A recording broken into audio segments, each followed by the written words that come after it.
for this service. How can we put God first in our marriage? And I'm going to let Denise start with this one.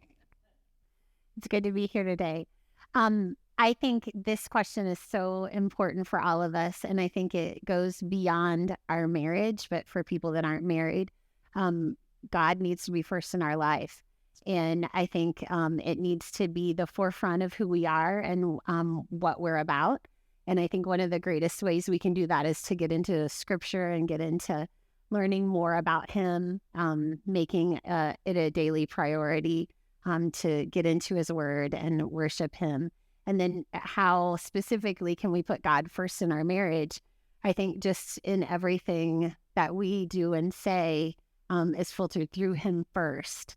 And a lot of times that's not always easy or the most popular choice, but it definitely is the blessed choice. Yeah, so definitely I'm going to piggyback on what she just said. There's no way God will be first in your marriage if God's not first in your own life. So he's got to be first in your life. We're fooling ourselves if we think we can have a God first marriage when he's not God first in the spouse. So that's number one. And there's certainly times where we fail each other as spouses, right? And so me as a husband, I wish I could say I've nailed it 100% of the time, but it's probably more like 2% of the time. And so that other 98% of the time, like Denise has got to bear the brunt of that and show grace and mercy and love and the fruits of the Spirit.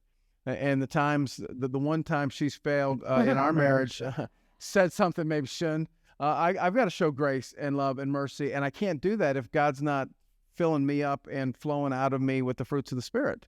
And so as we both pursue God, it naturally just kind of oozes into our marriage. And then there's certainly times where marriage isn't easy. We have struggled at times in our marriage. And I think the last probably 5 years, maybe 4 or 5 years, we've been as good as we ever have been. And really, I think I'd mentioned in the first week I did the start of this series. The reason I hadn't done a series last a couple of years is because the previous times, like, it was just rough. And so I wanted to wait until we were at a really good space. And certainly, man, you know how it is. It just two people together that grew up differently, different opinions, different everything. It can be tough. And so you got to let God flow through you and ask God to keep your mouth shut at times. That's the biggest part, right? Sometimes just keeping your mouth shut, not reacting.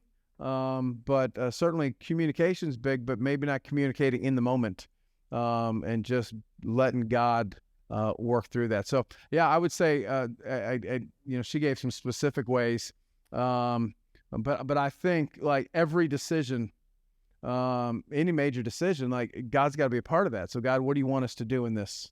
God, what do you want us to do with our kids? God, what do you want us to do with this expense if it's a large expense?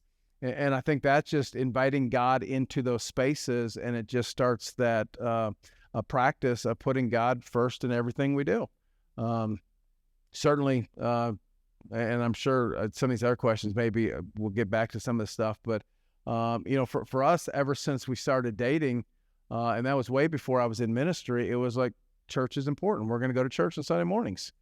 Because we need that grounding, we need that foundation, and we want to be more like Jesus, and this is a good place to get it.